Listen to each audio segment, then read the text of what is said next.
സന്ധ്യയായി. അമ്മ നിലവിളക്ക് കത്തിച്ചു. കണ്ണാ, നാമം ചൊല്ലണ്ടേ? കണ്ണൻ ആലോചിച്ചു. അഖില ലോകങ്ങളും എൻ്റെ നാമം ചൊല്ലുമ്പോൾ ഞാൻ ആരുടെ നാമം ചൊല്ലും?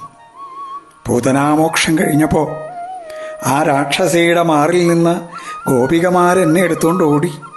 എനിക്ക് പേടിയാവാതിരിക്കാൻ എൻ്റെ നാമമാണവർ ചൊല്ലിയത്, മാധവ, ഗോവിന്ദ എന്നൊക്കെ. എനിക്ക് പേടി കിട്ടാണ്ടിരിക്കാൻ എൻ്റെ നാമം ചൊല്ലുന്നവർ.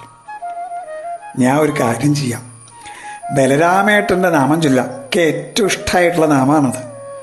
നാമിയും നാമവും ഒന്നായവൻ നാമം ചൊല്ലാൻ വിഷമിക്കട്ടെ. നമുക്ക് നാമം ചൊല്ലാലോ. കൃഷ്ണായ നമ, ഗോവിന്ദായ നമ, ഗോപീജനവല്ലഭായ നമ, പരായ നമ, പരംപുരുഷായ നമ. കണ്ണാ കണ്ണാ കണ്ണാ കണ്ണാ. കൃഷ്ണ ഗുരുവായൂരപ്പ.